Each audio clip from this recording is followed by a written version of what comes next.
It's over, Seiji's POV, how do you kill the unkillable? That was a question that plagued my mind throughout the battle because I truly had no way to kill the upper moon too. I didn't have a red Nichiren sword, I hadn't learned the forms of sun breathing, and I didn't have wisteria poison. I could win the fight, I could win the battle, but I could not kill the enemy. I didn't have the weapons to do so. So in every sense of the word, the upper moon too was unkillable for me. How do you kill the unkillable? In the end, the answer was childishly simple. You don't. But here's the twist. I could not kill him, but I could cause his death. It's funny to you, isn't it? But my adrenaline-pumped brain and my bloodthirsty mind thought it was absolutely genius at the time. So my eyes started searching for weakness. It did not find weakness in his demonic body that could regenerate infinitely. But they found a major flaw in his mind. His mind could not process emotions properly, it lacked empathy. That's where the idea came from. To attack the mind of the enemy instead of simply cutting his body again and again. I created Living's Malice, a unique version of dead calm selflessness state to attack the psyche of my enemy. The result was just as I predicted. I pushed Doma's mind into a state of absolute fear. The most ancient emotion that has been in living beings since the beginning of life. To put it simply, I made Doma commit suicide. Like I said, I couldn't kill the unkillable, but I could cause their death. To put it in an even more simpler term, I am just built different. It's over, I muttered out on the battlefield that had gone completely silent. Doma was dead, and the fight was over. The moment those thoughts finally settled in my mind, my body gave in to the injuries. The great delusion of strength I had been working with completely shattered, leaving only pain and agony. I felt the demon slayer mark on my face fade away, and the heat in my body also turned lukewarm and then cold. I had never felt so drained and weak before. The sudden change from the absolute peak of power to the vulnerability of a baby caused my knees to falter and then bend. I fell to the ground. Forget about the wounds inflicted on me, the damage I inflicted upon myself from going beyond my limit had completely broken my body. It was phenomenal that I was alive, a miracle that I was still conscious. I gasped like a fish trying to breathe on land. I tried to follow the pattern of sun breathing as accurately as I could because I believed that was the only thing keeping me conscious. Then I started crawling towards the place where I put Kane. I struggled along every inch of the long journey, but after a while, I reached her. I put arms around her and gathering every street I accumulated with during my journey, I pulled her on my lap and held her close. I was in immense pain which made death attractive. But the feeble pounding of a heartbeat and weak breathing I felt from Kane made every second of the pain worth it. I did it. I saved her. My vision was red and blurry from all the blood. I did not even have enough strength to use my eyes on her to check her injuries, so I simply held her tighter. But I knew I saved her. I was able to protect my treasure this time. After staying like that for a few minutes or so, the sun started rising on the horizon, casting a warm golden shine on the world. Under the protective brightness of the sun, I knew I was safe. So I pulled my head back and rested my body on the tree. I saw many kasugai crows in the sky, I couldn't hear them so I didn't know, but they seemed to have been there for a while now. I closed my eyes, knowing that help was on its way. That was the final comfort and security I needed. I passed out into a death-like sleep, never to awaken again. The only way to wake me up would be a true love kiss. Kidding. A nice pair of boobs pressed against my body would also do. Hope, third POV, is what you are saying true? Ubuyashiki moved his body forward to hear the kasugai crow better. A small trail of blood flowed from his lips due to the sudden increase in his heartbeat and because of the way his body tensed.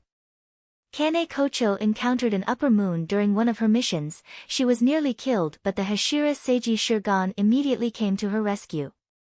In the following battle, Seiji Shirgan emerged victorious and successfully slew the upper moon too. Is that so?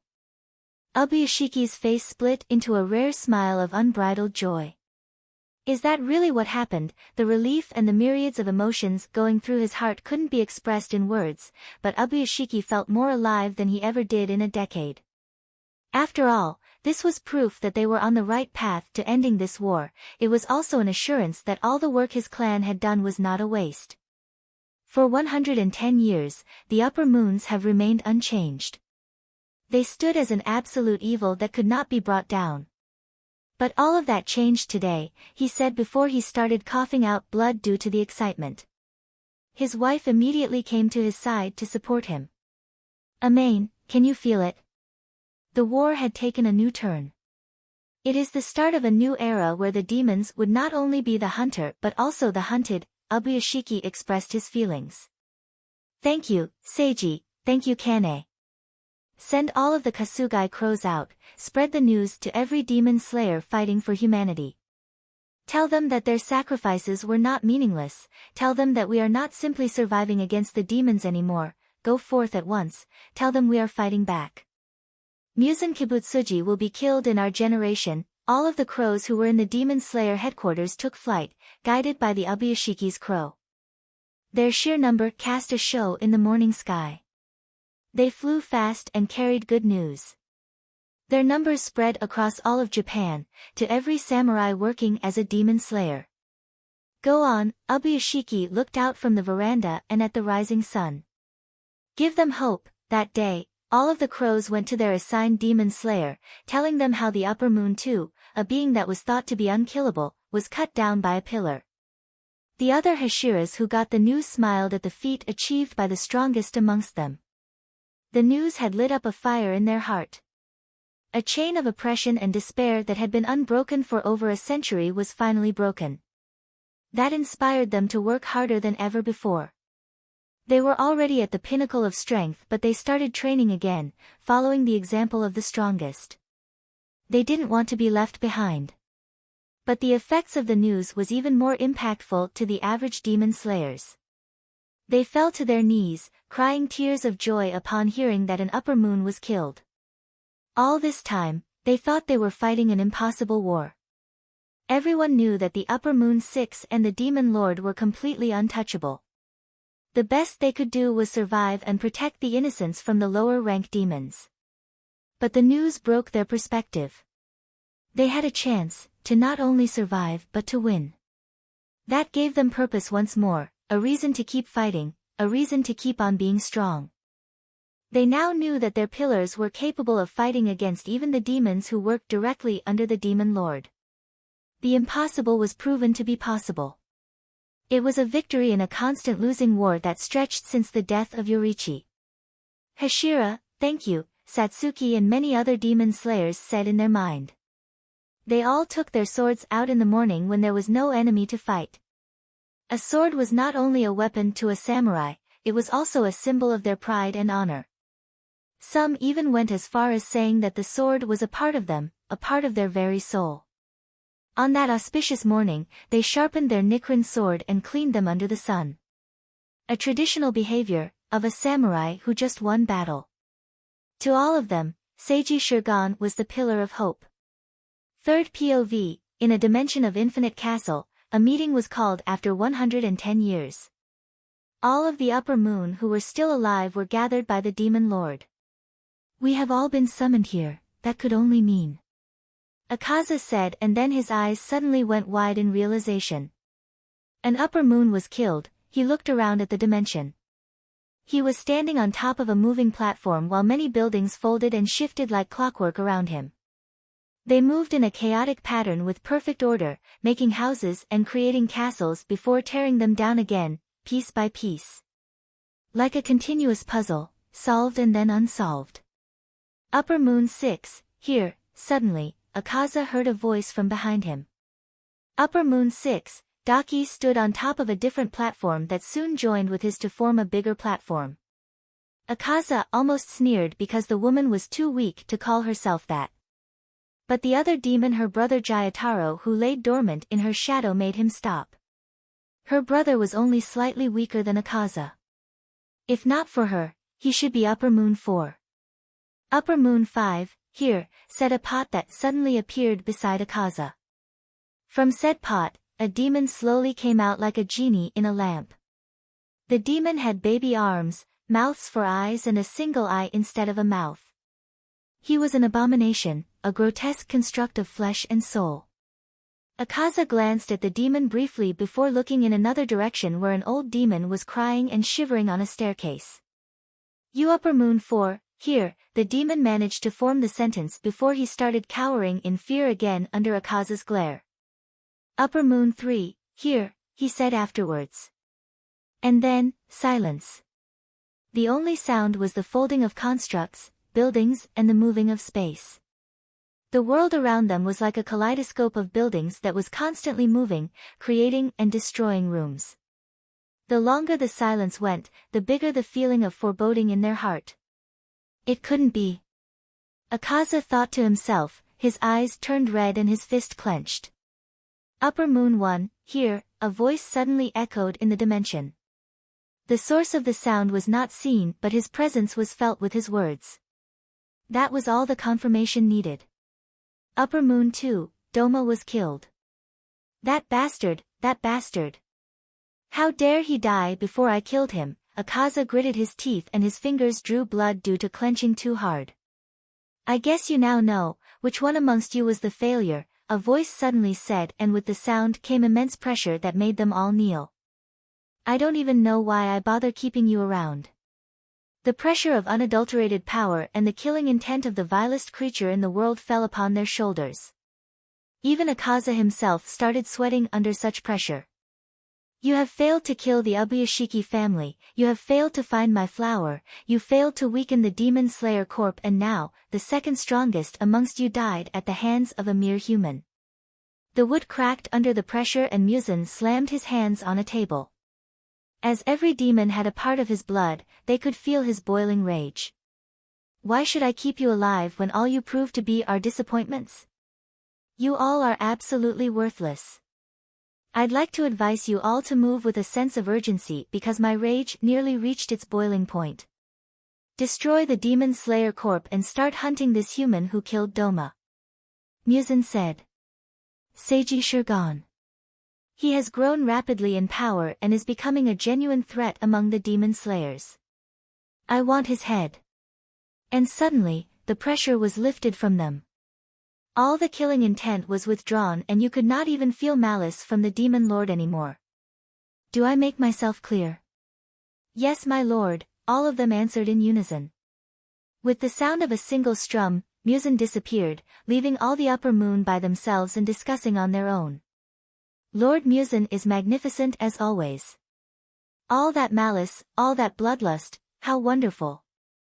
"Upper Moon 5, Gyako said with a giant blush on his grotesque face. Daki followed soon after. She fell on her knees completely and started touching her breasts and crotch.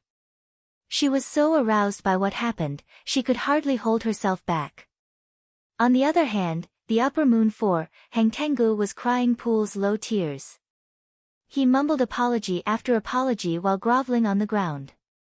Looking around at his fellow Upper Moon, Akaza felt like vomiting. Their character and behavior were completely revolting to him. How they were able to rise the ranks, he did not know. But then, another sound befell his ears. It was not Muzan's voice but held the same weight. Akaza, as a warrior of the highest degree, Akaza could feel the strength of Kokoshibo in his voice. Upper Moon 1 usually completely erased his presence, but when he appeared, the weight of his presence could not be ignored. "Do you think you can kill this human?" Akaza gritted his teeth and veins popped all over his body. He stared right in the direction where the voice was coming from and he saw Kokoshibo sitting in another section of the Infinity Castle. He was insulted. Of course, he could kill a mere human. "Are you questioning my strength?"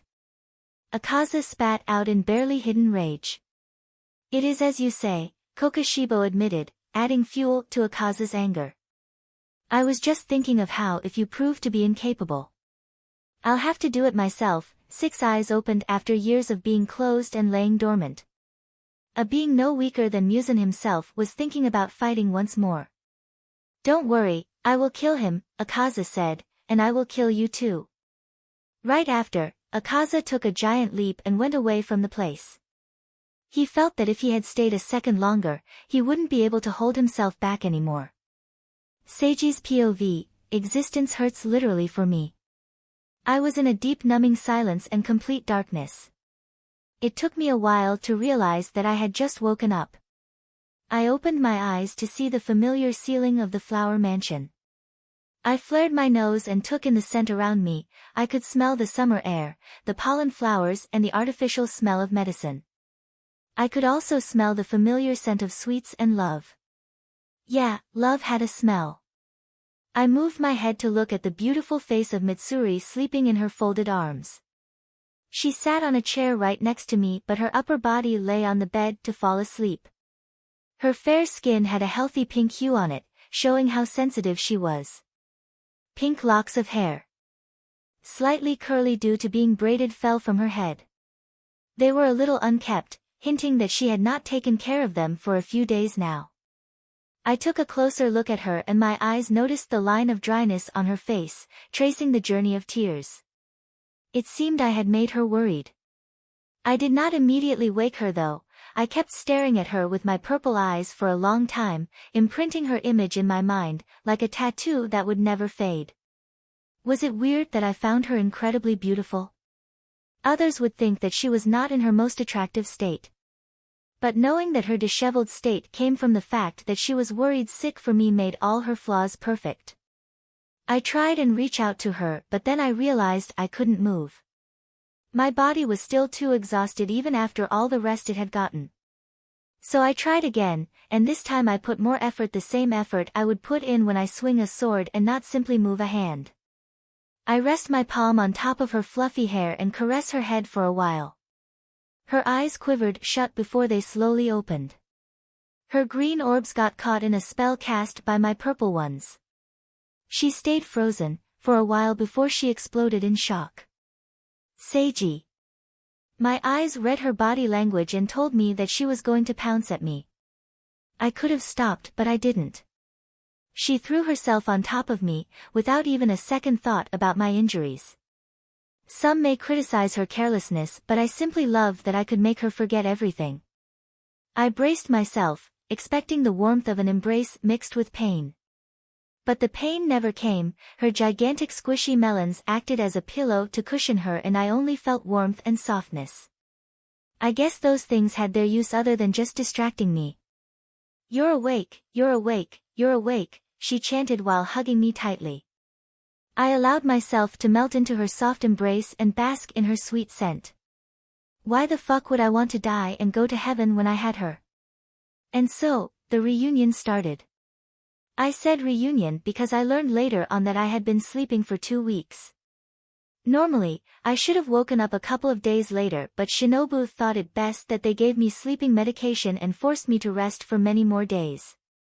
The people of the mansion who knew me all came when they heard I woke up.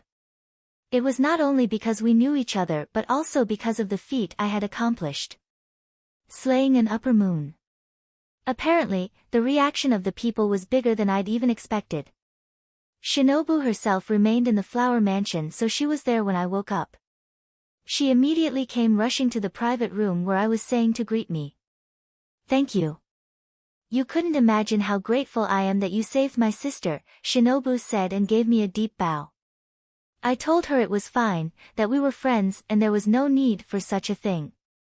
I also felt immense relief when I heard that she was safe.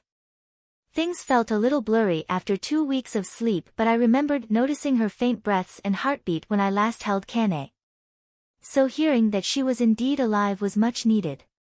The whole thing took nearly an hour before I was left alone again.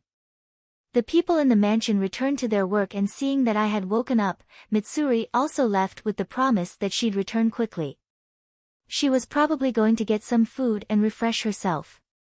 I learned that she had been the one nursing me all this time, giving me injections and taking care of my body while I passed out.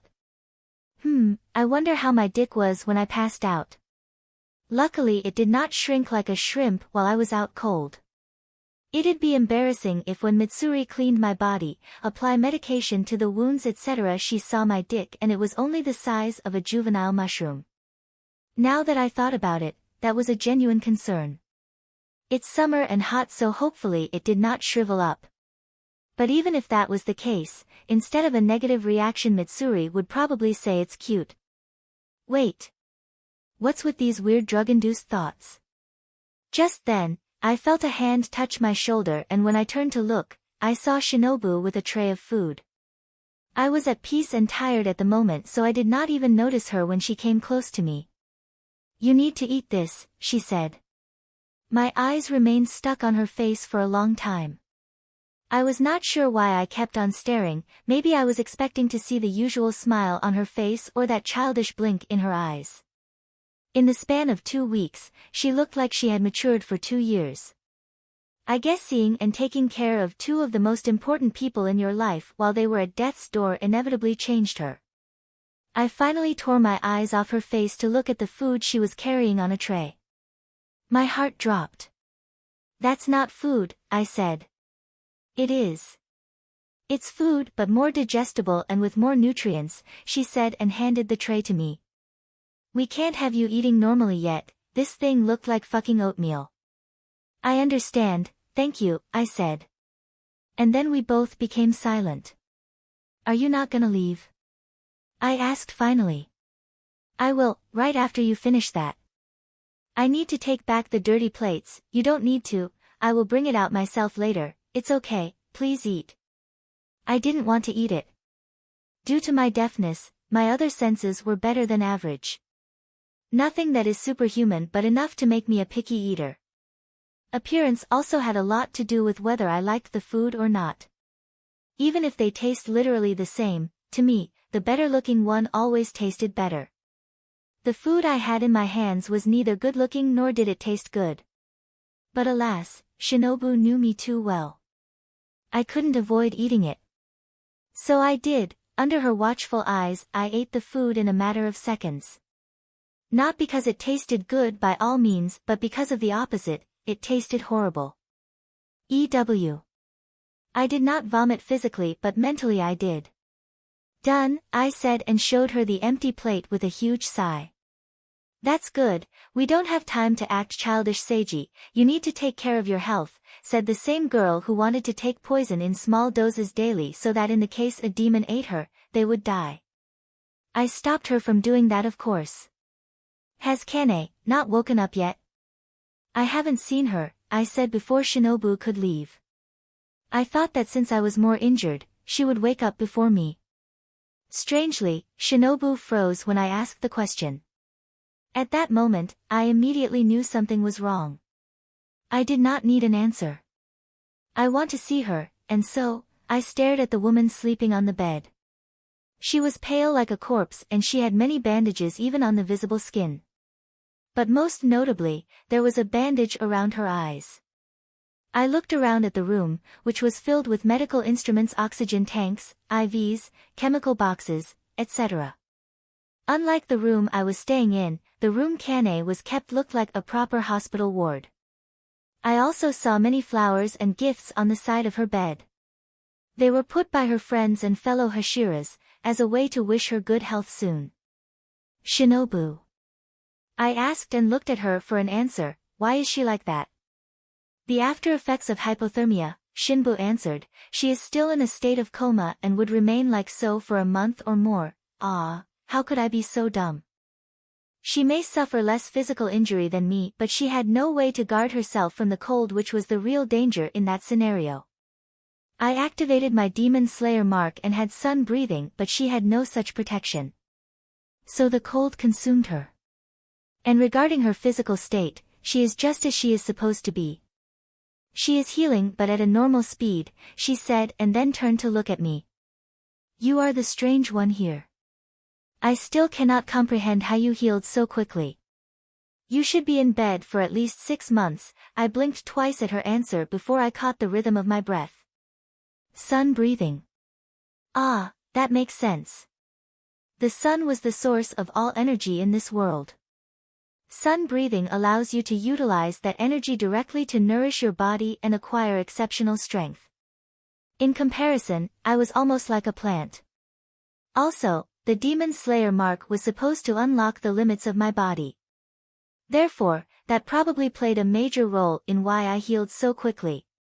Not only did you heal quickly but you heal impossible injuries as well, like your left leg, Shinobu continued. I was certain that you would be crippled for life when I first saw the extent of the damage, but here you are, still standing on 2 legs, in less than a month. What happened? She asked me curiously, and is there a way you could help my sister too? I wish I knew, Shibi, I answered. I'm just as surprised as you. Now that you mention it. I walked up to the side of the bed and stared down at the sleeping Kane. She looked so fragile and vulnerable at this moment even though I knew she was going to be fine. Are you sure she is going to wake up? I asked as my heart dropped at the thought that she could be in a coma for years. Yes, she suffered no lethal brain injury. It's just that her blood had frozen up in battle and the supply of oxygen and blood was cut off to the brain. It would have been lethal if the duration was more than a minute, but whatever you did it fast enough that there should be no irreversible damage. I took a few seconds to digest her words and allow my heart to crawl up into my chest. But I still have one question. What about memory loss? That would have been a shitty twist that you would see in Japanese books. The memory of one couple was lost before they could confess to each other. That type of shit.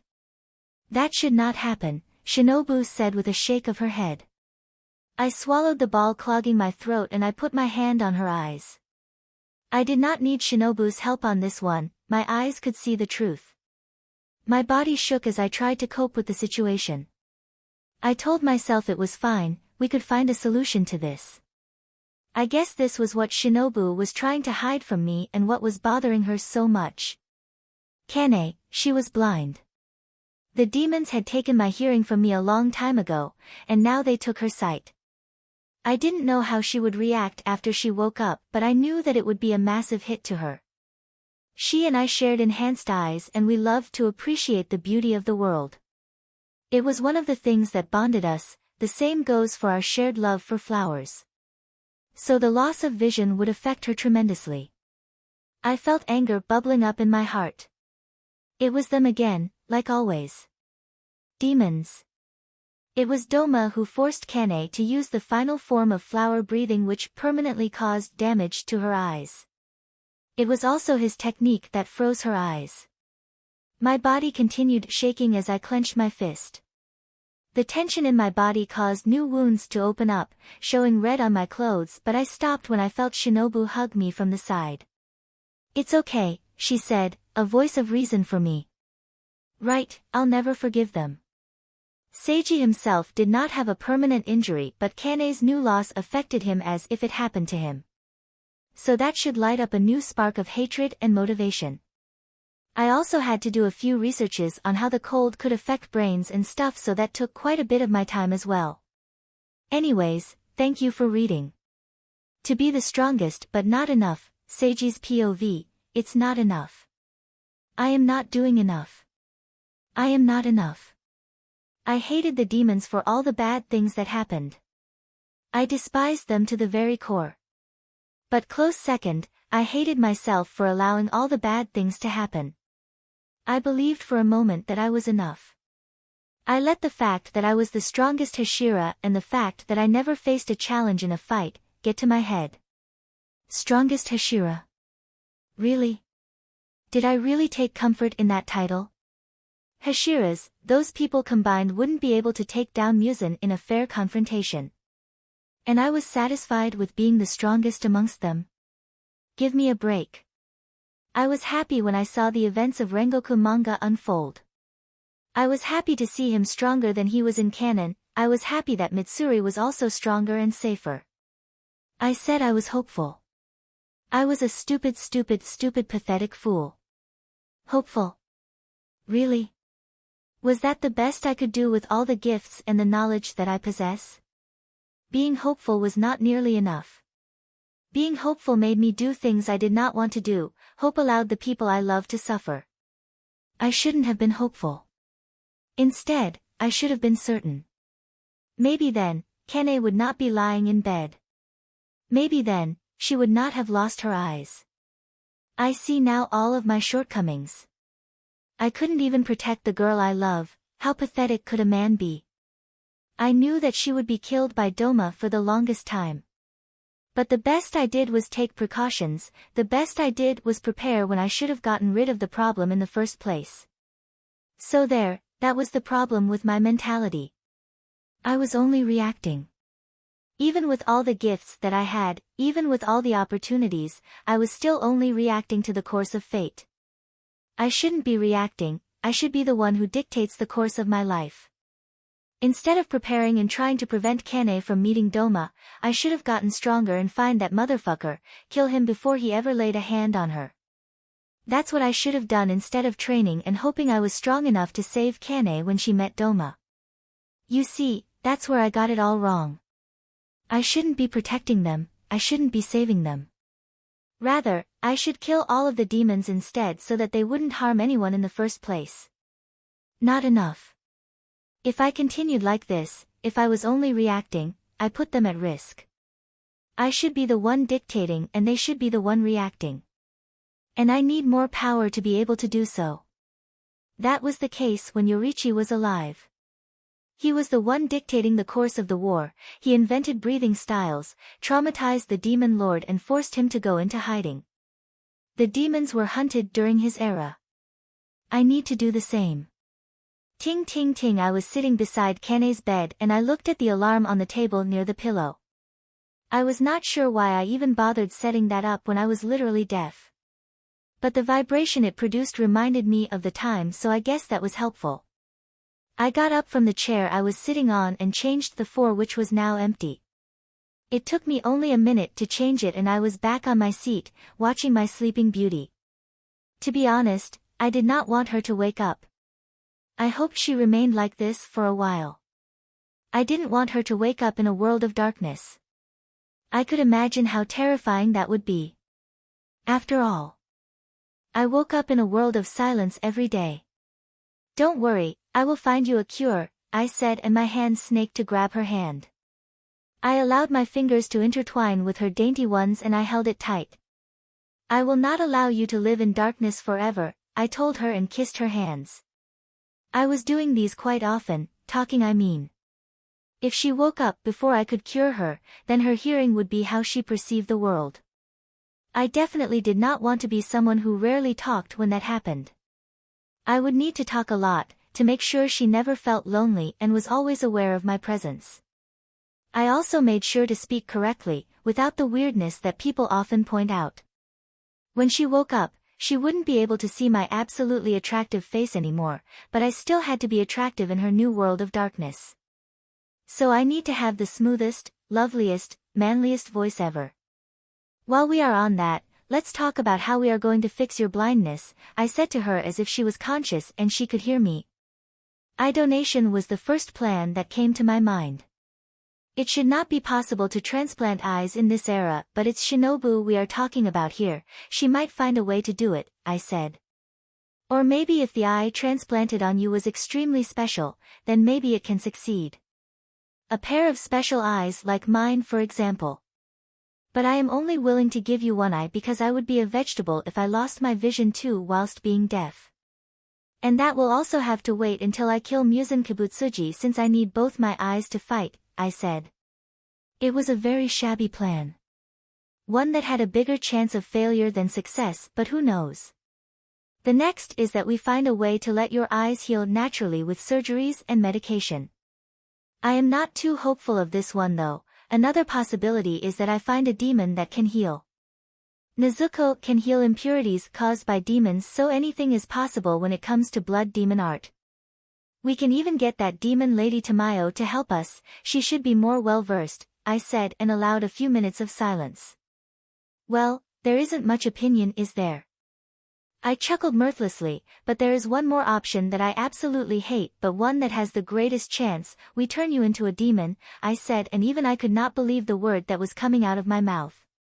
After you get your eyes back, we will turn you back into a human. There is an example of Nezuko turning back into a human, so it's possible. But I will need your thoughts on this one, I said. This plan would also require me to do quite a lot of things.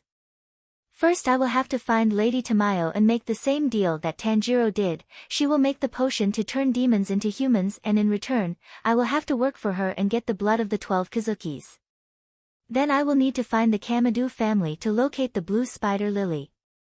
It was due to their connection with the flower that Nezuko and even Tanjiro were able to conquer the sun and resist Musen's control, you see. I said and laughed. Of course, she doesn't see.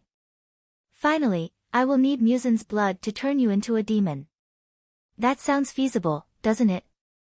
I asked and moved a hair from her face. I did not have an issue with her being a demon.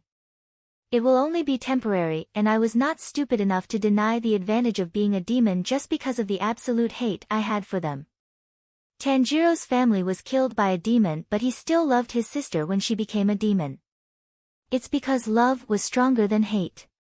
I was a racist against demons, sure, that remains true. But even a racist can't deny the advantage of having a black team to win a basketball match. Obviously, I will keep on trying to find better alternatives. Just give me time, will you? I said.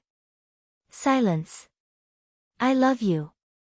A new Hashira, Seiji's POV. A week later, I allowed myself to heal for a week longer.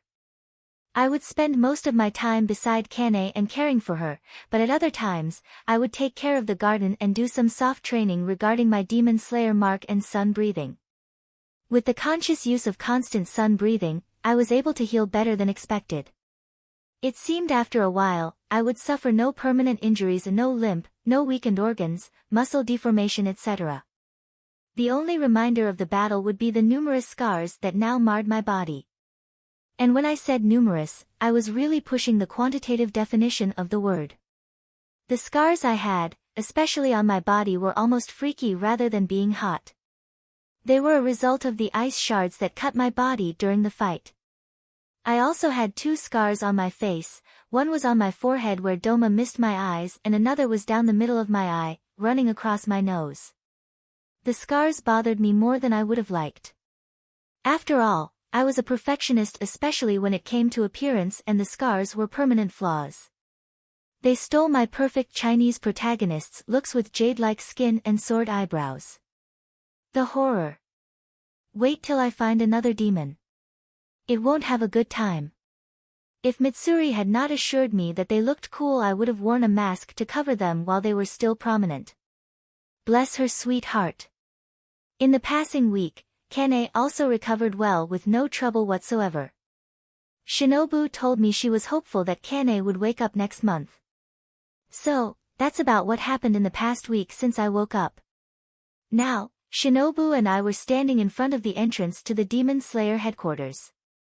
It was still early in the morning and the scent of grass and dew filled the air.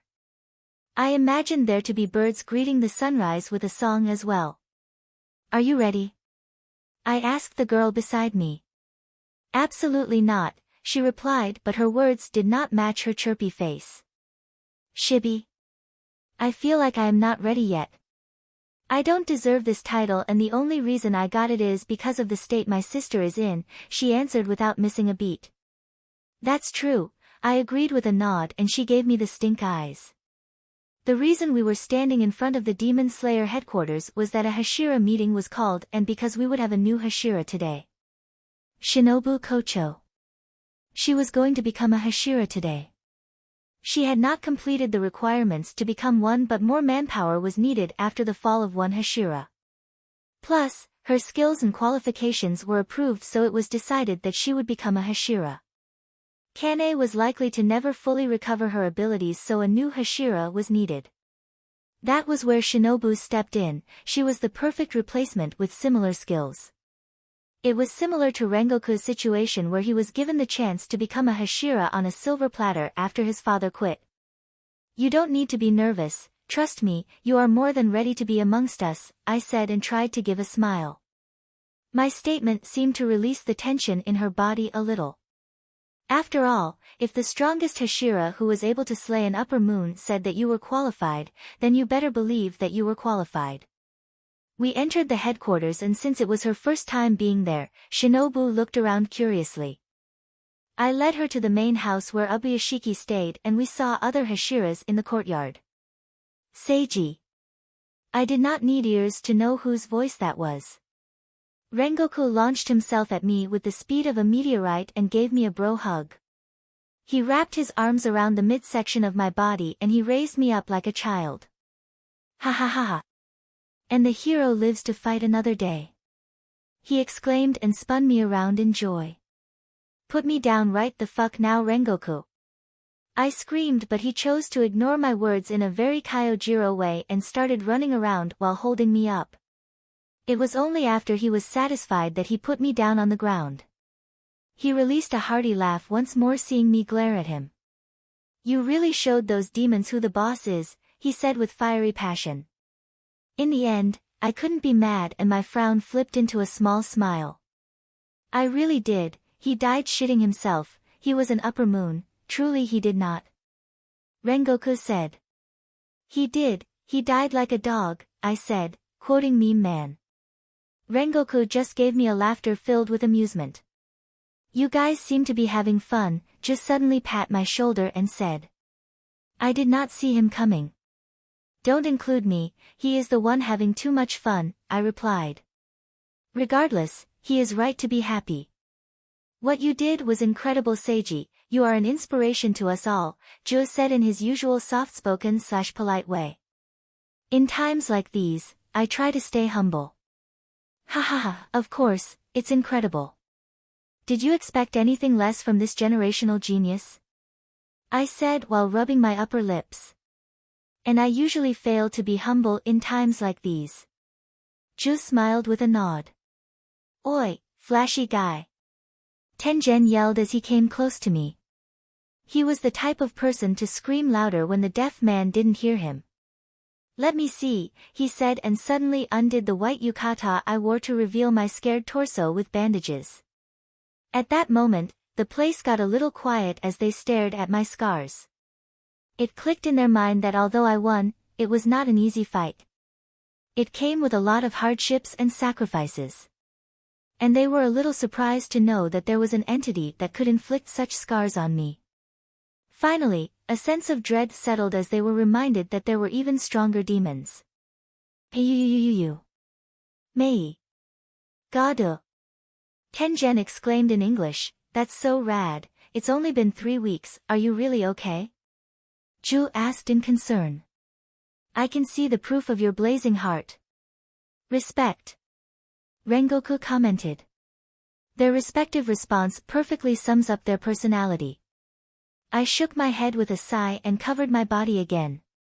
It's not nice to strip people suddenly like that, Tengen. Although you are handsome, not everyone is interested, I said. Sorry, I saw the scars running along your arm and I couldn't help myself from checking it out, he said, although I wonder why you hide it with those baggy clothes, you should show them off proudly like mine. He showed off the scars on his arms and chest which was visible in his sleeveless uniform. They are proof of the hardships you have overcome as a man and a badge of survival, he said and flashed a smile. I contemplated his words for a few moments before I shook my head in disagreement. Although scars were cool, having no scars was cooler with a job like ours. To me, they were imperfections, proof that I was not able to dodge an attack, they were marks of my mistakes. Like how a teacher circled your mistake with a red pen, it brought shame. Though if you are truly insecure, don't worry, they fade over time, Tengen said in the end. I gave a nod. Jyomi came as well and he towered over all of us. He prayed with one hand and used the other to pat me on the head. Ba, I should have been there, you shouldn't have to fight such tough battles, he said and his giant hand on my head seemed to transfer warmth. But thank you for protecting little Kane, he said sincerely. Of course, she is important to me just as she is to you. I'd have fought stronger foes, I said. Then tears started flowing out of his eyes and he looked to the sky. How beautiful, love truly is victory. I couldn't read his lips properly since he was so frickin' tall and looking at the sky. But I read something about how love shoulders all storms and ship sailing. Jyomi is hella weird sometimes. We continued chatting for a few more minutes but as that went on, I noticed the absence of someone. I looked around at the courtyard and I saw Sanemi at a distance. He seemed to be brooding in the corner. A smile instinctively appeared on my face and I snuck up on him. "Aren't you gonna congratulate me?" I whispered suddenly in his ear. He jumped up like a surprised cat before he turned around angrily. "What the hell are you doing? I didn't hear you coming." "I didn't hear it either," I joked. "Hey. Don't try to act like a smartass just because you slay an upper moon. If I encountered one, I could do it too." So that's what it was about.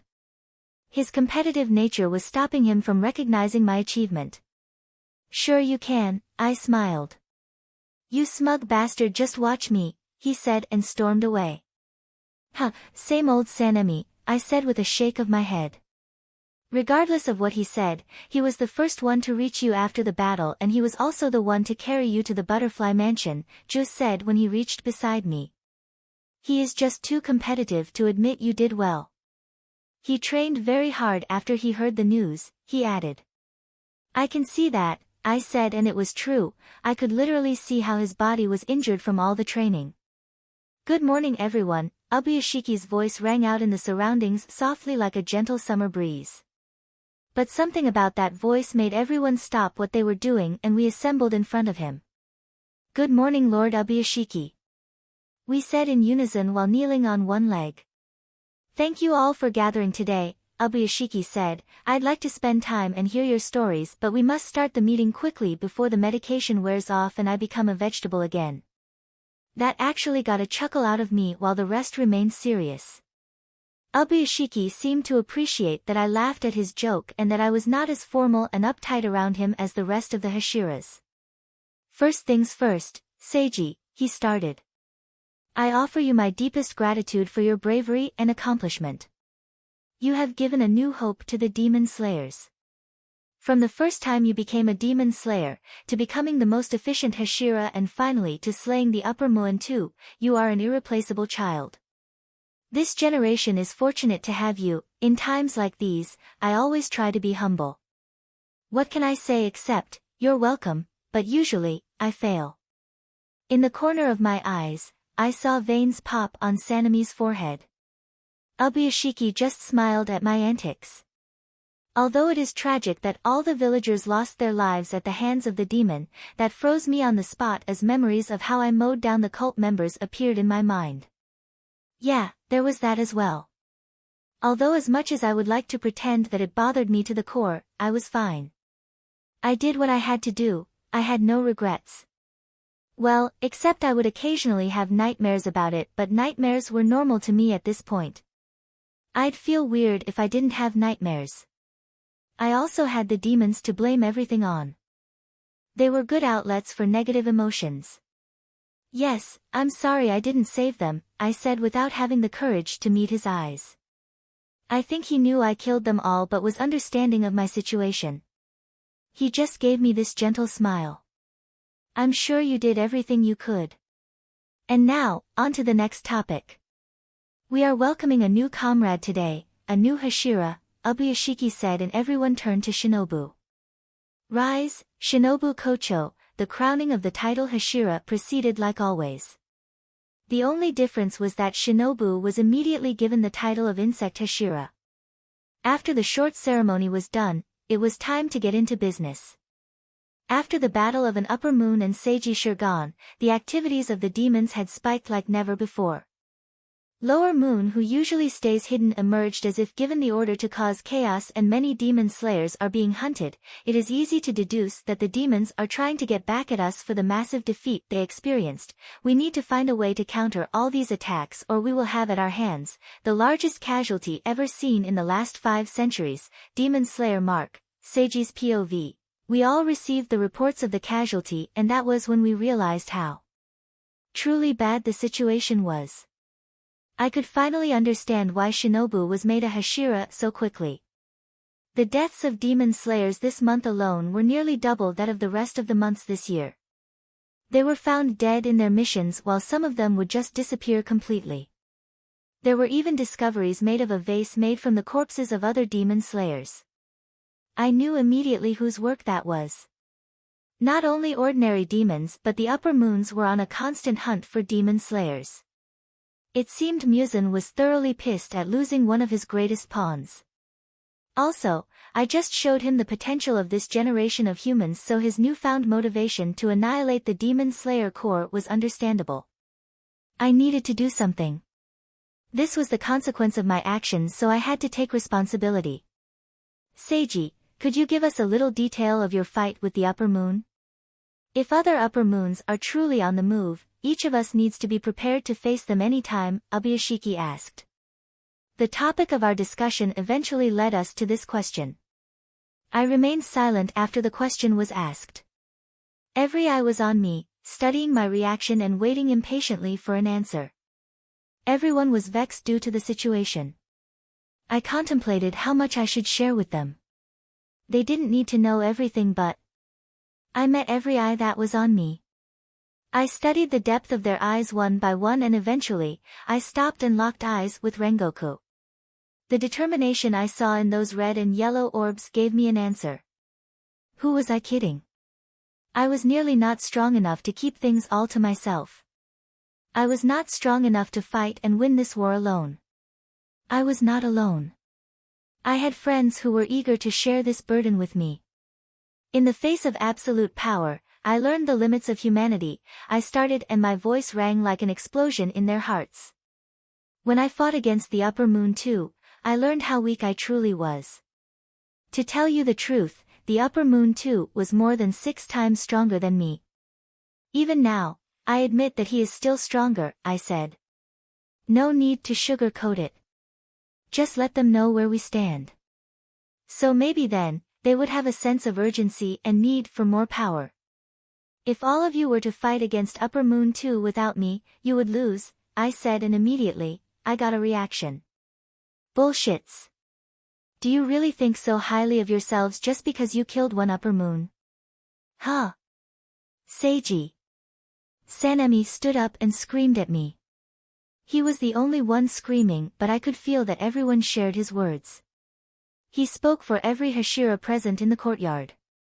I was the strongest amongst them, but they were also the peak of humanity. They had their pride and well-earned confidence. Sanemi, please sit down and hear what your comrade has to say. Obuyashiki quickly abolished Sanemi, and he was forced to sit back down begrudgingly. Then tell us, Seiji, how were you able to defeat the Upper Moon? Obuyashiki asked after there was silence.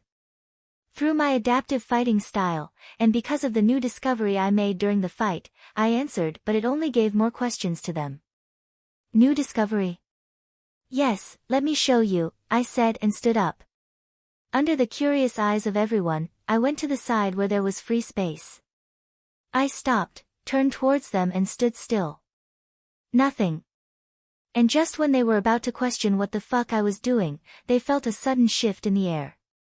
Every instincts that they have honed through countless battles, and those instincts which they had since birth, all of them screamed out at the danger. Black markings started appearing on my face and covered the area around my eyes. They were straight lines that looked like a circuit board of a computer, giving a very machine-like look. They could feel the danger and pressure emanating from me. They did not have to experience it to know that my strength just increased exponentially. What the fuck? Sanemi gritted out. What is that? Ju exclaimed. Tengen and Gyomii, being the oldest, were calm, but there was a serious look in their eyes. They had never seen anything like it before. I stopped after a few more seconds. I released a deep sigh and looked at the shocked faces of everyone. What you just witnessed now was the Demon Slayer mark. Obuyashiki completed my sentence while looking at me with awe. Incredible, you managed to awaken your mark, Seiji. Wait, master, you know what it is? Gyomii was the first one to ask. I do, he said, that's why I was surprised. I guess it makes sense now, how he was able to defeat a demon stronger than him. With that, I went back to my place in the courtyard and sat down. We could have had the meeting inside, but most of us preferred to enjoy the nice atmosphere in the courtyard beneath the shade. Master, please tell us what that was, asked Jyomiai again, his curiosity piqued because he never felt such pressure in a long time since he gained strength. The Demon Slayer Mark. In the days of the Sengoku period, when the first breathing user appeared, many of the samurais would awaken a demonic mark that allowed them to achieve incredible feats of strength. But as time went on and the first breath users died, the technique was not passed on, likely because no one else could achieve it. It remained as kind of a myth ever since, Ubuyashiki said. What? I've never heard of such a thing before, Sanemi commented. Indeed, this technique had not appeared in over 500 years, so it's natural that you haven't heard about it. Ubuyashiki explained, but the founder of Breathing Style said in his personal diary, and I quote, "When someone awakens the Demon Slayer mark, the people around him will begin awakening them as well as if resonating with that person." It seems in our generation, Seiji was the first one to awaken it. Was that the reason why you were able to beat the upper moon whom you claimed to be stronger than all of us combined? Sanemi asked. Yes, part of it, Master. The first breath user said that after the first person awakened the Demon Slayer mark, the people around him awakened their marks as well. Does that mean we can awaken our own marks? Ju asked. Yes, that should be the case. Which is why I want to ask Seiji, what did you do to awaken your mark? Please do enlighten us, Ubuyashiki asked me. I don't particularly remember what I did to awaken the mark, but I could describe the situation that led to it. I said, the demon I fought, Doma, had a blood demon art that allowed him to control ice. He made these ice puppets that completely surrounded me and Kane, and they started suffocating us with the freezing clouds that were like blizzards. We were helpless. I put my arms around Kane, holding her tight so that we could share our body heat, but it was no use, we were about to freeze to death. At that moment, I remembered being filled with rage and hatred that completely consumed my body. My heart pounded in my chest rapidly, and then my body started heating up unnaturally to fight against the cold, I said, and closed my eyes to remember that feeling. Then unimaginable strength filled my body. I believed my heart was beating over 200 times per minute and my body heat surpassed 40 degrees Celsius. It felt like my heart was expanding the cavity of my chest and my body was burning despite the cold. I opened my eyes after describing the feeling. I saw Shinobu affected by the scene I was describing since it included her sister nearly dying, but the others digested my words. I see, so that's what happened, Tengen commented thoughtfully. Sounds to me like you set your heart ablaze. Rengoku said with humor. I believe that each one of you will awaken the mark when the situation demands it. It's all about the determination you have. I said. A discussion soon followed. Most of which were how they could try and awaken the Demon Slayer mark. I wanted to mention how whoever awakened it will have their lifespan cut short to 25, but I didn't. Because first of all, that was not going to stop them from trying to awaken the mark and save everyone. Secondly, it would be hard to explain how I cue it, and finally, that would make them worried about me. In the end, I told them to not try to awaken their marks manually and instead they should allow the situation to shape them. They agreed to this since trying to get your heart beating that fast and your body temperature that high could be harmful to the body. If you ever encounter an upper moon or find some clues on them, do not engage alone. Seek help immediately. There is a reason why the upper ranks have not been killed in over a century. These demons are superior in every way. It is safer if we fought together, I said, and everyone agreed. Although confident in their own strength, when someone stronger than them nearly died after fighting an upper moon, they knew to take it seriously. After the discussion of the Demon Slayer mark was over, we went to other topics like how to stop the lower-rank Demon Slayers from being killed like helpless chickens. It was decided that no mission should be assigned to any lower-rank Demon Slayers until things calmed down. They would be ordered to stay and protect a village and not travel around to kill demons. That kind of mission would only be assigned to Hashiras and higher-rank Demon Slayers, but even they would have to do it in groups. We need to avoid the loss of manpower. Then it was time to talk about missions and the duty of the Hashira. It was then that I raised my hand to speak up. I request that I am not given any assignment and I am allowed to roam around Japan and fight as I see fit, I said. It was a tall request, but I was the golden sun, the genius, and the one who slayed an upper moon. I could request such dramatic privilege. Before I grant your request, can you tell me why you want such freedom? Ubuyashiki asked. So he was going to grant my request, nice. I want to hunt down the upper moons and there are personal things that I had to take care of. The last battle had asked me to sacrifice many things, I said. I needed to find a way to heal Kane's eyes and I also had to find a way to stop the effects of the Demon Slayer marks. Not only that, I had to be serious on finding the home of the Kamadu. Since I already recreated sun breathing, I need to copy the Hinakami Kagura to learn the forms. I have much to do on my own. And not to misunderstand, I will not stop my contribution to the Demon Slayer Corps. I merely ask that I am not given orders on where I should go. Wherever I decide to go, I will kill the demons I encounter, I clarified. I trust you, Seiji, and I will grant your request, he said. Thank you, what can I say except you're welcome, he shot back the same sentence I said before. Classy. After that, the rest of the Hashiras were assigned missions and the territories they had to protect. It took a few more hours to coordinate ourselves all over Japan before the meeting finally came to an end. Call it my curious nature, but may I ask where you will be heading to, Seiji? Ubuyashiki asked me after the meeting was over and everyone started to leave. I remained silent for a while before saying, well, I will be letting off some of my repressed anger and finally do what I was supposed to do a long time ago, I answered. Protecting others was cool, but it was more efficient to kill the enemies. The best defense was often the best defense. I was done reacting. Fuck the plot and fuck the demons. No more playing, no more waiting. I will be heading to Tokyo, specifically. To the entertainment district, let's hit them where it hurts. It's not an eye for an eye, I said it before. For an eye, I want everything. Date in Tokyo, Seiji's POV, she was beautiful. Love breathing, second form, shivers of love. Her body moved with the elegance of a dancer and the strength of a rishiki. It was one of those moments when logic made no sense. Her almost gentle-looking movements never told about the force of a ton they had behind them. Vision and touch could not have been further apart. She dashed towards the dummies and with an effortless slash of her sword, she ripped all of them apart. They broke as if they were made of feathers when in reality, they were made of tough wood. I did not know how long I had been standing here, hiding behind a tree in the training ground of the Rengoku family. It was evening and on this rare occasion, I did not spare a glimpse at the setting sun. Instead, my eyes were only focused on her.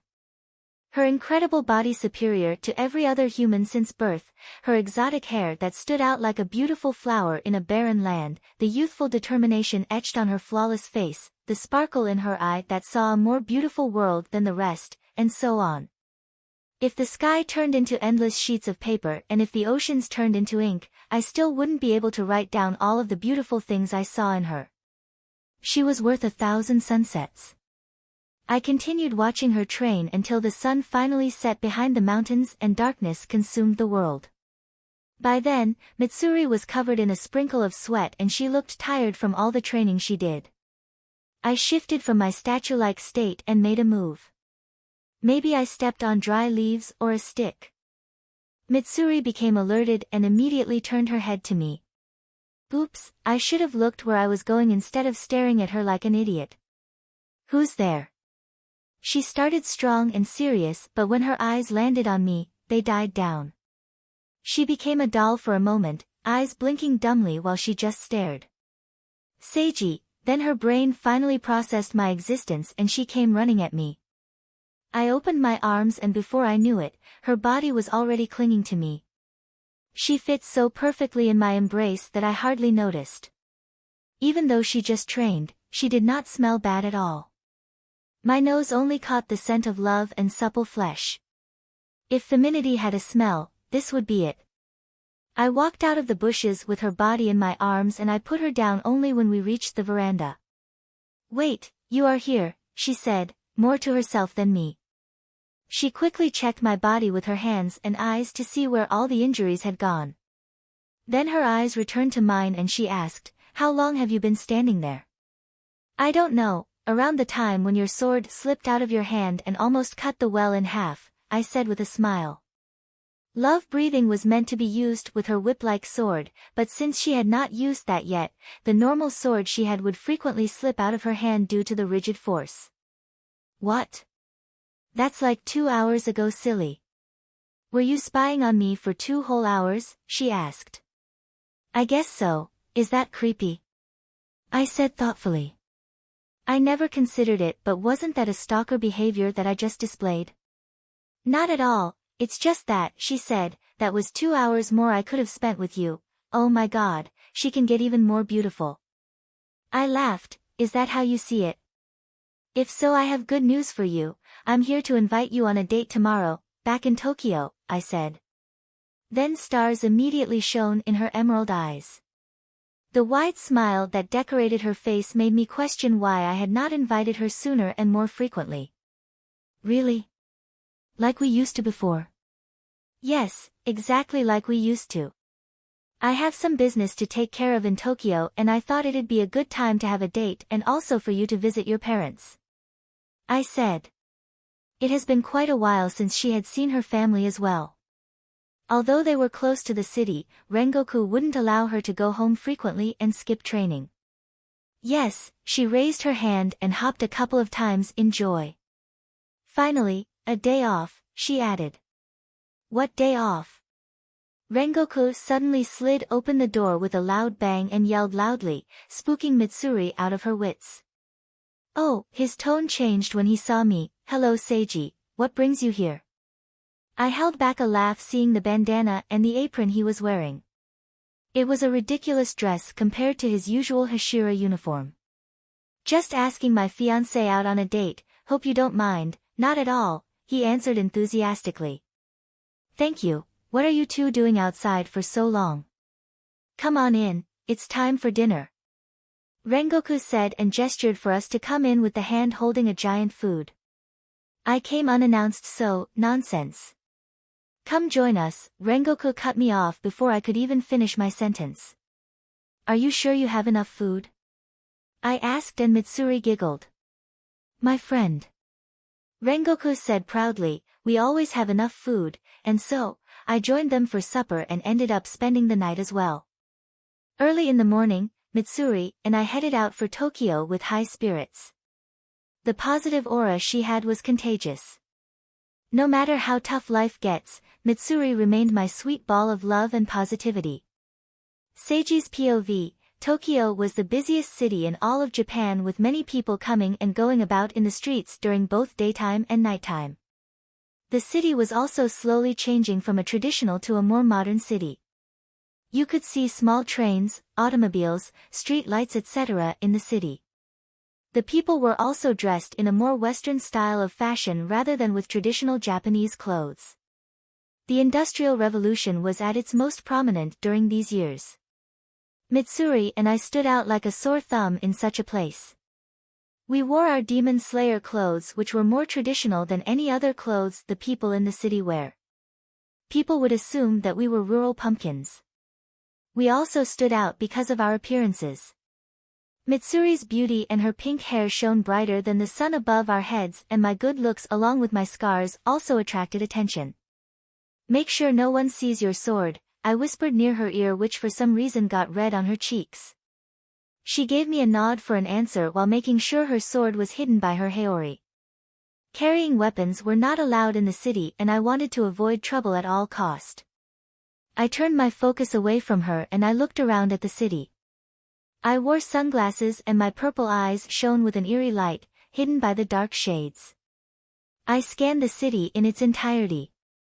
I found many things while I did so, but I paid no mind to them. I saw too much that if I acted on them, it would take me forever and I had no time to waste. Instead, I continued my search. I was looking for signs of a blood demon art, any demons hidden in the dark alley, and I was also on the lookout for Musen Kibutsuji. Basically, I was searching for anything related to my profession.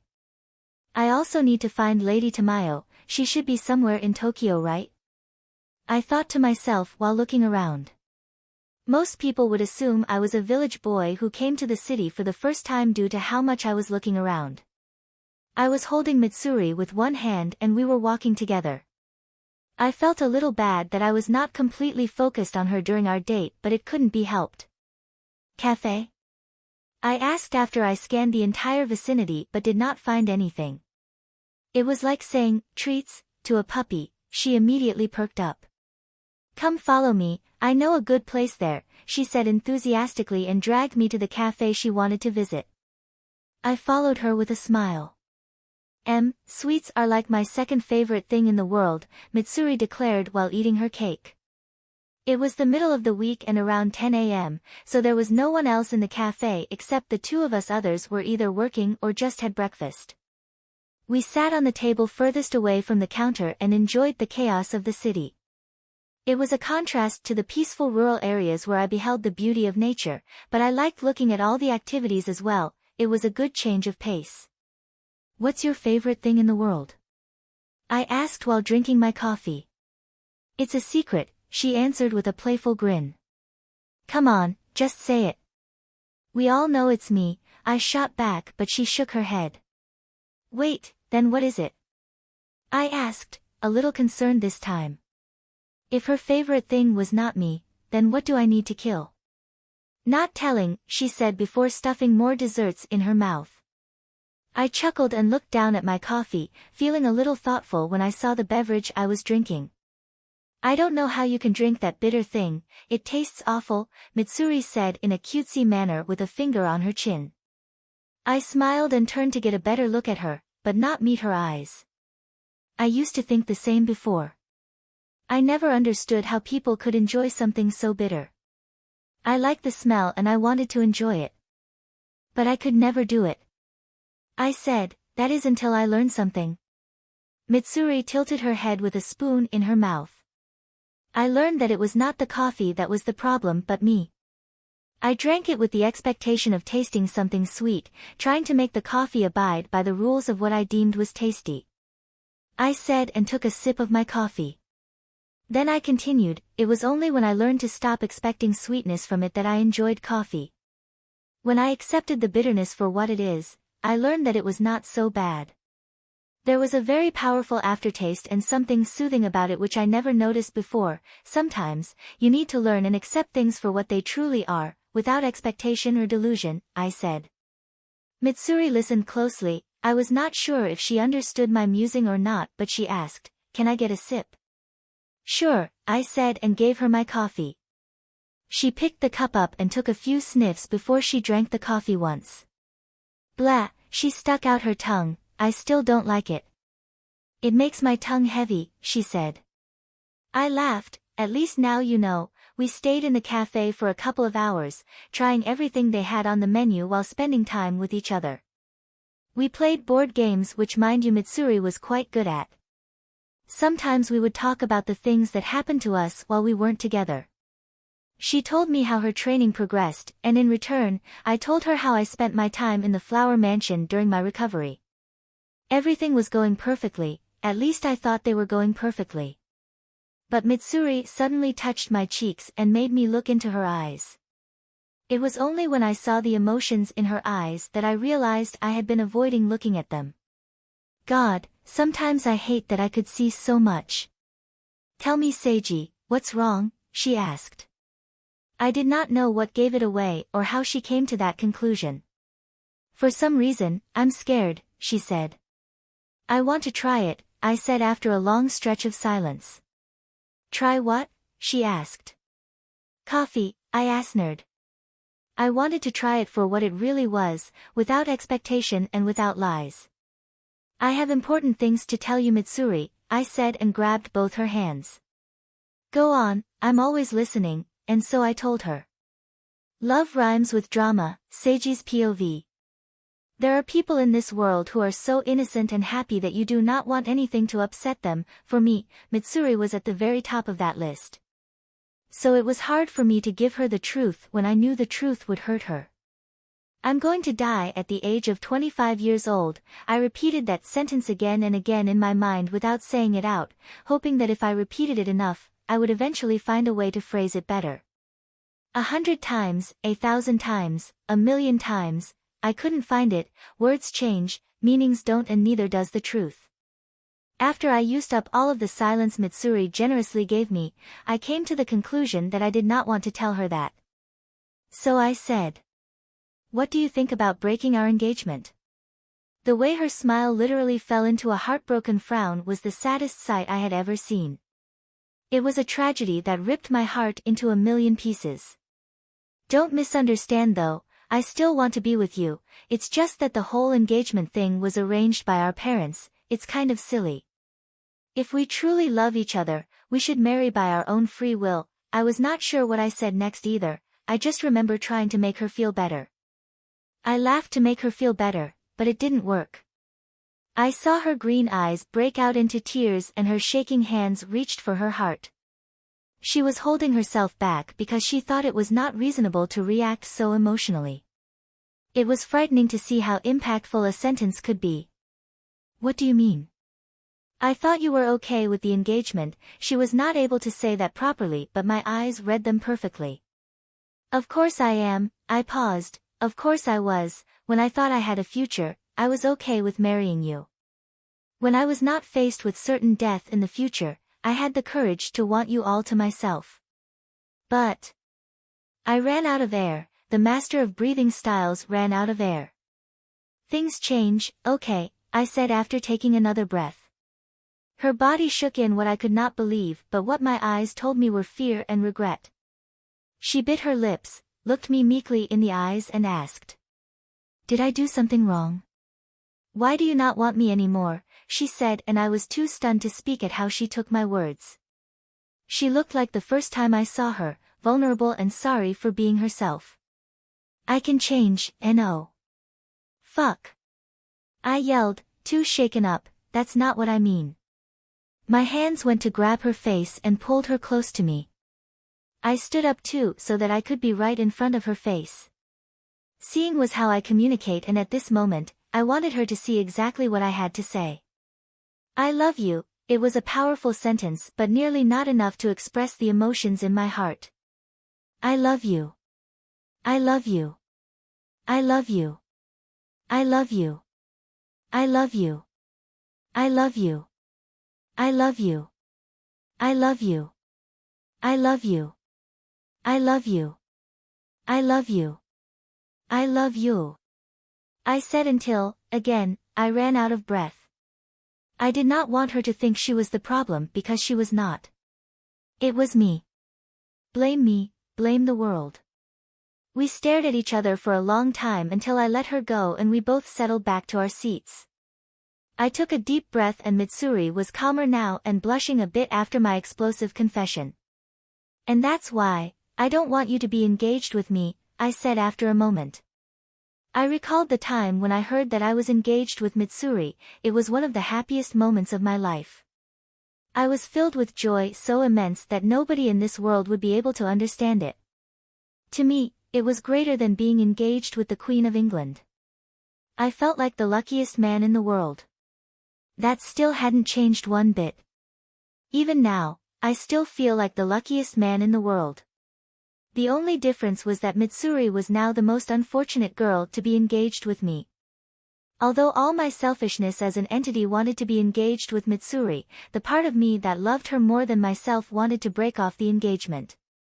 Because I know, marrying me would be like jumping on a sinking ship. Have you ever talked to a cancer patient or people who knew their death was soon and inevitable? They would tell you how much that knowledge of certain death changed them.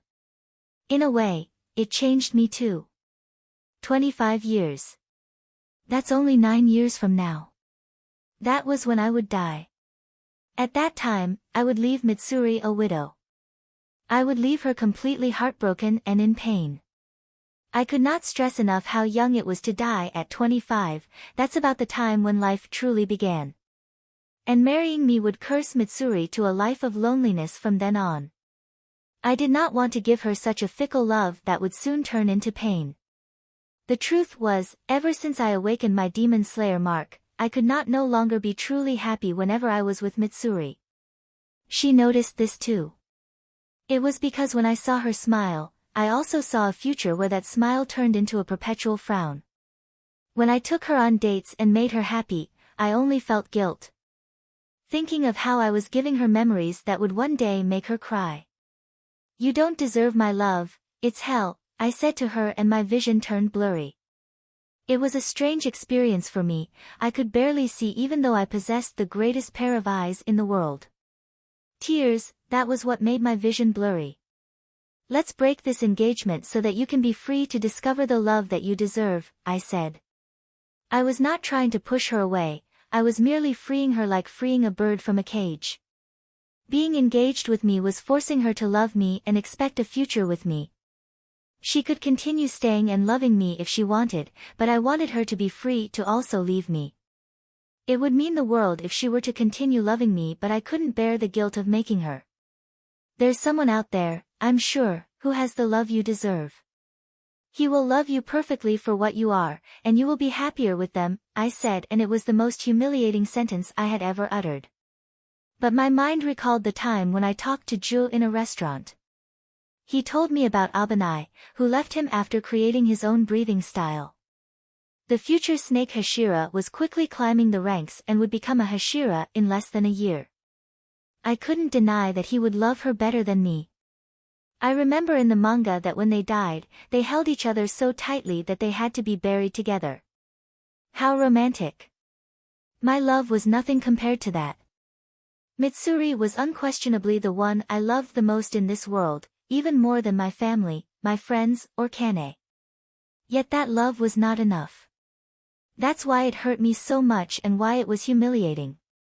If only I had not been influenced by my desires and broken the engagement before ever meeting her, her story would probably have followed the canon plot and she would have found someone better than me. She would find true love. And I would make sure that no one died like in the canon and she would have a happy ending. I just had to interfere and mess everything up. "I'm sorry. I'm so sorry," I said. I apologized for making her fall for me. Breaking the engagement would be a way for her to have a chance to finally discover the love she deserved. I was looking down at the ground, tears falling in droplets like a lonely rain. But the falling and breaking of cups and plates on the ground took my attention. I looked back up to see Mitsuri crawling on the table, pushing everything off the edge before she lunged at me and took me by surprise with a warm embrace.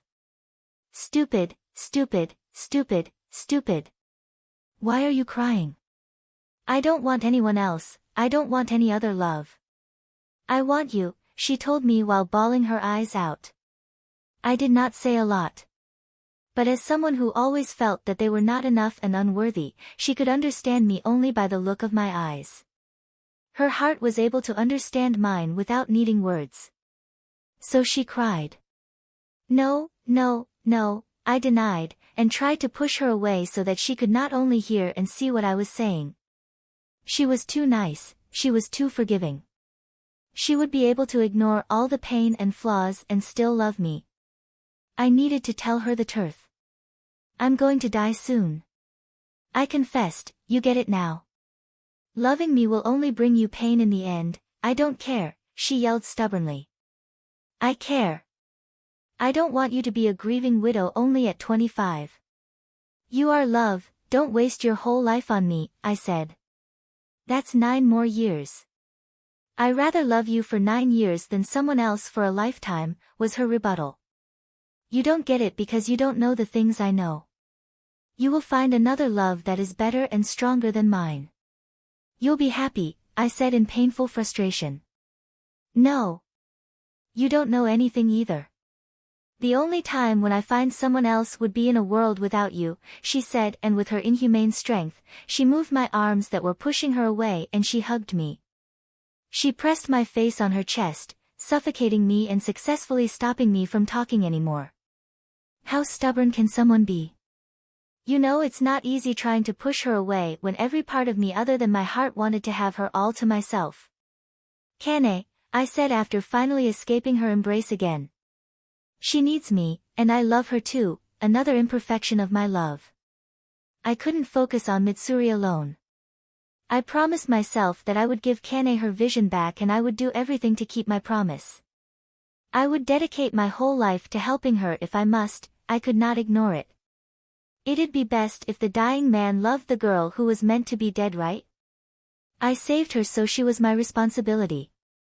I won't be sad if you leave me. I lied. I have her. You are so cruel. Her body trembled. How can you say that? Yes, I am cruel. My love promised nothing but cruelty, and that's why I'm trying to give you a chance to leave. That's why. But it's fine, Mitsuri insisted and stopped me from speaking yet again by suffocating me in her chest. You also want to help her get her eyes back, right? I will help you as much as I can, I promise. Those are things you don't say to someone like me, Mitsuri. If you won't leave, then fine, I will really have you. I pulled myself away from her, but this time, it was not to create distance but to get even closer. I pressed my lips against hers. This time it was not just a peck, it was a long kiss. I love you, she said. I love you with all my heart, she said. I love you more than you will ever know. She did not speak words as I still closed her lips with mine, but that was what she said, in the language of her body. Action spoke louder than words. The way her thighs destroyed and pushed all her beloved cakes to the side, the way she tried to kiss me deeper even with no experience, the way her arms wrapped around me and pulled me closer to her, as if she was afraid I'd leave. I read all of them. I heard all of them. She gladly jumped on the sinking ship. What else could I do except make sure that she'd have the best experience before we sank? If you still want me, I'll give you my best. Sometimes, that's the only thing that mattered. Seiji's POV. After things calmed down and we ended the kiss due to lack of air, I looked around the cafe to see the staff staring at us with various expressions. The younger bunch were seemingly offended at the shameless display, while the older ones looked at us fondly with an understanding smile. Mitsuri had a small rope of saliva falling from her lips while she breathed heavily. I quickly wiped that away and snapped her back to reality. I'm sorry about this, I said and carried Mitsuri in a princess carry and stood up. I threw all the money I had on the table, which was more than enough to pay for the broken dishes and the cost of our food. Then I ran out of the cafe as fast as I could while carrying Mitsuri in her arms. That was embarrassing, she said while wiping the remnants of tears from her eyes. Tell me about it, I agreed. So, no breaking the engagement? She asked while I ran through the streets, trying to find someplace private in the busy city. Forget I said anything. You're all mine, I said with a huff. That's good, she smiled briefly before she stopped and turned serious. And please, do give me an explanation for all the dying and Kane thing, she said. All this time, I barely said anything before I broke down into tears. She did not have much context for what I was saying. She mostly just empathized with my feelings, and her replies were all emotional even though they were true and came from the heart. It was like your best friends saying, I'll be there when you said you needed them. They did not know whether you needed help burying a corpse or attended a birthday party, they would be there, simply. And Mitsuri said she loved me and would stay with me no matter how my life was. I love her to death for that. I'll tell you everything, just let me find someplace private, I said, and finally said fuck it and leapt on top of the buildings under the eyes of the civilians. They were shocked. They could go ahead and tell others for all I care. Who's gonna believe that someone jumped on top of a building, bro? Seiji's POV. I see, so that's how it was. Mitsuri said thoughtfully while looking at her reflection in the small pond. We were at the Kanroji compound, sitting on the bridge that went across a small pond in the garden. Our legs dangled down from the edge and barely touched the water below. It was afternoon now and the sun was starting its descent to the western horizon. It took me a little more than an hour to explain everything she wanted to understand. So following what is known from the previous mark bearers, you will die by the age of 25, Mitsuri repeated what I said and I nodded in response. That's right, isn't there anything you can do? Maybe there is a medicine out there that can cure you. Miss Shinobu is a genius doctor, right? Maybe she can help. Mitsuri said hopefully. No. I have checked every single cell of my body, there is nothing out of the ordinary with me physically. I believe that the mark is more spiritual than it is physical, like shortening my lifespan or spiritual essence, I said, brushing off her hope. If the demon slayer mark had a visible negative impact on my body, my eyes would see it and curing would be much easier. But after many days of research and pondering, I came to the conclusion that it was more spiritual and magical, like the spells used by the demons through their blood demon art. I saw Mitsuri biting her lips and she stayed in silence. It would be hard for her to accept the reality. I myself still had a hard time accepting it. But just because others die at 25, doesn't mean you will too, she said and turned to look at me. Her emerald eyes were boldly locked with mine and without a flicker of doubt, she said, "You are different like me, you said it yourself. So just because they die, doesn't mean you will." My throat closed up, my body froze at her words and confrontation. It might sound like a futile hope of a lover to other people, but I saw the meaning behind her words. I opened my mouth to reply, to give the poor girl another rebuttal, but something stopped me from saying anything. In the end, my eyes went soft and I smiled. "That's right, you are right," I said, and she beamed me a smile of relief. A part of me always knew that. It's just that the confidence I used to have in myself has wavered ever since I let Kane down. But now that Mitsuri had said it with such intensity in her eyes, I found myself believing again. The lack of faith I had in myself was replaced by the faith she had in me. I laughed, ha ha ha ha ha. When have I ever put myself on the same level as others? When they spent their entire life mastering one breathing style, I mastered all of them. When they took years to sharpen their skills, I did it with a glance. When they despaired, I found reason to hate. And when they died at 25 due to the mark, suddenly, I was going to follow them and die too. Ridiculous. There was even someone, Yorichi, who was able to live a full life while having the mark. Did I think of myself as inferior and incapable of accomplishing the same feat? No. Even if I was not born with the ability to overcome this challenge like he did, I will find a way. Now I feel stupid, I said, and wrapped my arms around her waist and pulled her close to me. She looked down slightly with red on her face and I took the chance to kiss her on the head. Thank you, I really needed that nudge to believe in myself again. I stayed with her for a long time on that bridge, waiting for the sun set into the horizon. There was silence and warmth between us. But as the sun nearly dipped into the mountain and the sunlight had turned weak orange, I knew it was time for me to leave. "I have to go now," I said. I saw how she tried hard to not ask me where I was going, but in the end, curiosity got the better of her. "Where are you going?" "Yashiwara," I said without much care, "to the entertainment district." I saw with the corner of my eyes how her entire body froze like ice. She stilled like a statue for a while before she erupted into a blushing mess. I could almost see steam coming off her head. I see," she said and fiddled with her fingers cutely. I knew then that she had a completely different idea of the situation. Yet I didn't correct her because I enjoyed her reaction. She thought I was going there to enjoy my time with a prostitute. An interesting fact about that, the Japanese people especially during this era did not consider a man buying a prostitute to be cheating. They saw it more as the man relieving himself in a massage or something and not a betrayal of his marriage. If it was business with no emotional attachment, it was not considered cheating. Then again, this was due to the prominence of arranged marriage. People rarely marry for love and would marry those chosen by their parents in name only. So usually, the wives didn't really love their husbands and couldn't care less if they have sex with a prostitute or not. It was all just duty and responsibility. And as time went on, it turned into a culture thing. Which was why Mitsuri's first reaction was to be shy and embarrassed before getting mad instantly like you would expect. "But why would you go there?"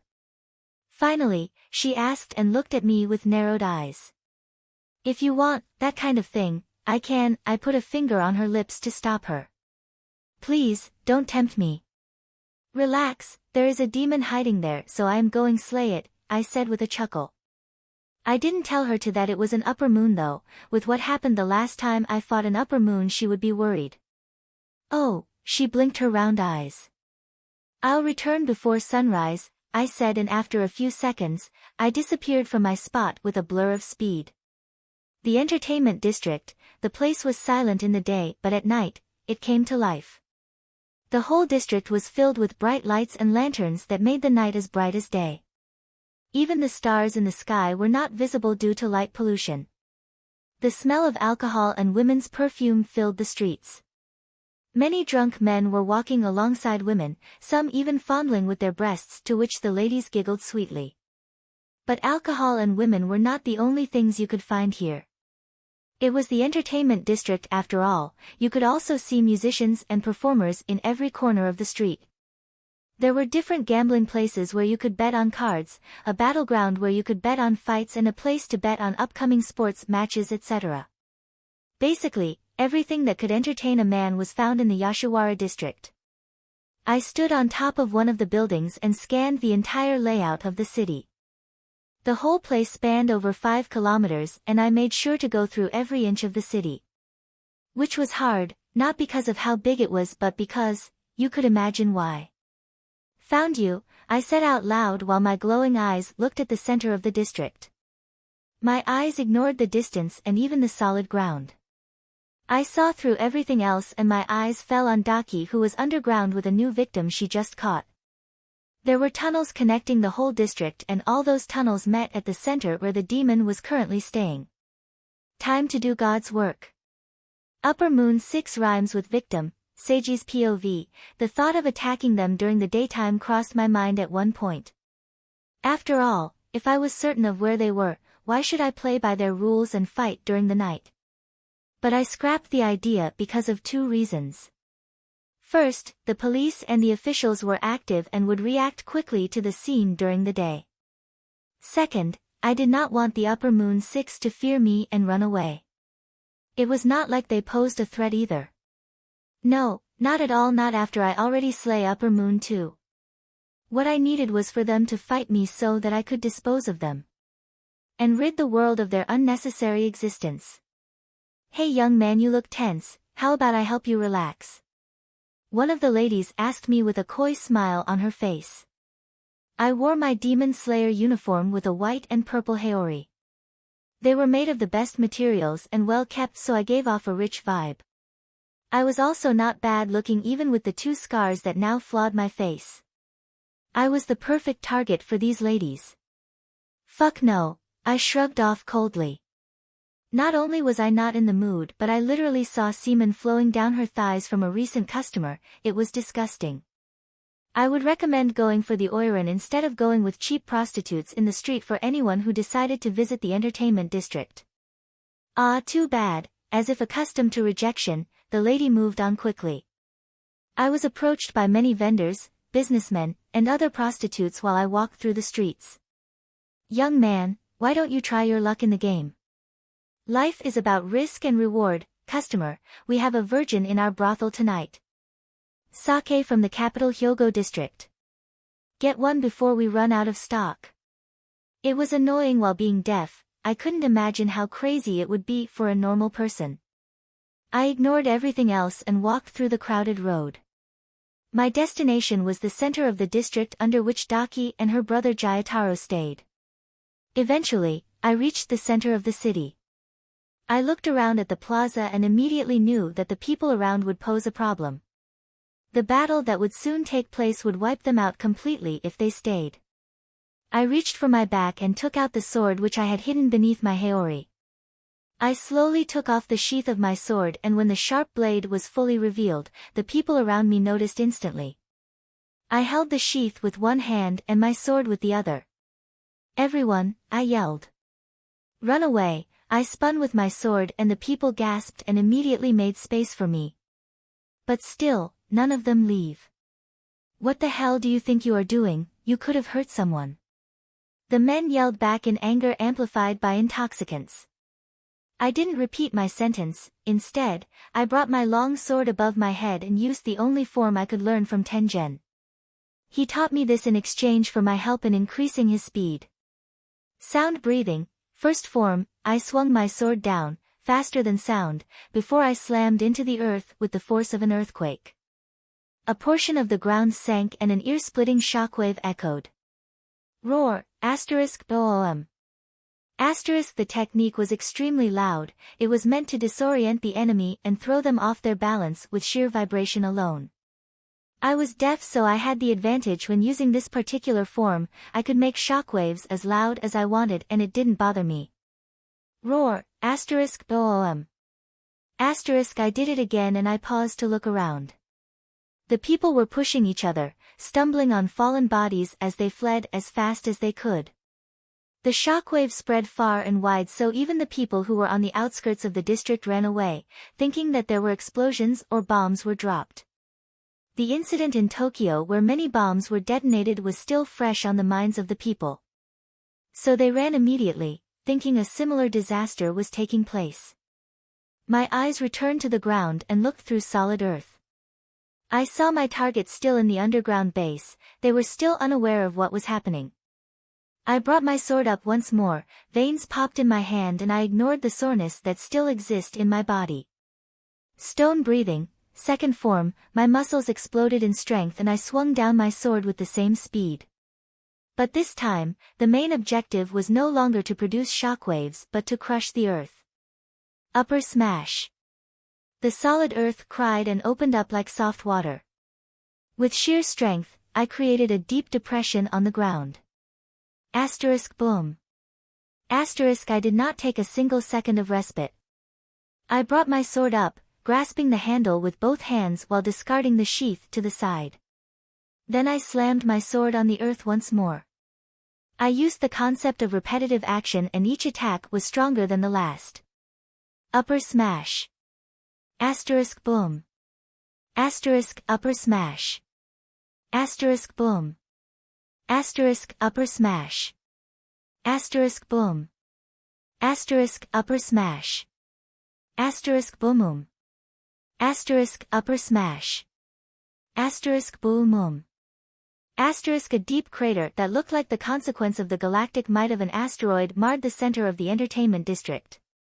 At the center, I continued swinging my sword with endless abandon. I put a lot of strength and anger into every individual swing. I molded the rigid earth to my liking, traumatizing nature with my power. I reshaped what was meant to be unchanging. That's right, panic, I said and took a few seconds to recover my breath. My eyes glowed deep purple and I saw how Daki was sweating bullets in the underground base. The shockwave and depression had already blocked every small tunnel that she could use to escape and now she was trapped. For the final swing, I brought my sword high above with both hands. The atmosphere made a screaming sound as I inhaled a violent wave of air. Volcanic breathing, first form, the demon slayer mark briefly materialized on the side of my face and my body was filled with supernatural strength. Purple circuit lines came alive and glowed along with my eyes. Molten divide, and so, the earth was split into two. I had been making my way down to the underground cave, so with a single swing, I was able to cut open a path and in the same action, I cut Daki who was standing still like a statue vertically in half. Crash! The earth collapsed and filled the stagnant space of the cave. My foothold disappeared and I fell to the new sunken ground. I landed elegantly on the ground and I took a moment to catch my breath as my mark disappeared. I look upon Daki who was slipped perfectly in half from head to toe. Her eyes were wide in shock and she was in the middle of processing what just happened. She screamed a shilling scream when she felt unimaginable pain strike her soul. Volcanic breathing was a mix of 3 breathing styles, one of them being flame breathing. An important aspect of flame breathing was its burning effect, which made it more potent than other breathing styles. Fire was closest to the sun, so the demons usually felt searing pain upon contact. It hurts, it hurts, it hurts, it hurts. Dake fell on her back. Her body somehow stitched itself together, but a red mark was still visible on her body. She kicked her feet, groveling on the ground like a small kid throwing a tantrum. It hurts, it hurts. Big brother, she cried. My eyes glowed and time crawled. I saw Jayataro emerge from his sister's shadow and he blurred towards me in an instant. Crimson Sickle cut towards me with deadly precision and speed. He was fast, not nearly as fast as Doma, but he was faster than Tengen for sure. I studied every inch of my new opponent's body, and after what felt like an eternity of research, I allowed time to move at normal speed. Fuzz, a sharp vibration cut the air, his blood-red sickle clashed against my Nikrin blade. It was too fast and almost seemed instantaneous, like someone skipped a cut scene in a video game. A violent gust and a bright spark came alive as proof of our clash, and then it was over. Huh? Jayataro said in confusion before his arm exploded in a waterfall of blood. A cut began from the gap between his finger and went on to scale until his shoulder. It perfectly bisected his hand in half. With shaky eyes, he turned his head behind, looking towards me. I could see fear and panic in his droopy eyes. Despair. Help me, Daki cried as I held her head up with one hand, cut off from her body. Save me, big brother. She sobbed. Ume. Jayatar mumbled the real name of her sister while watching me hold her like a piece of ornament. Even though they were evil incarnate and demons, the love between them as siblings was strong. It was what won the hearts of many fans back in my previous life as well. But looking at the girl's pitiful cry and the helplessness in her brother's eyes, I found no pity. I ran out of mercy. Instead, I found an odd smile on my face.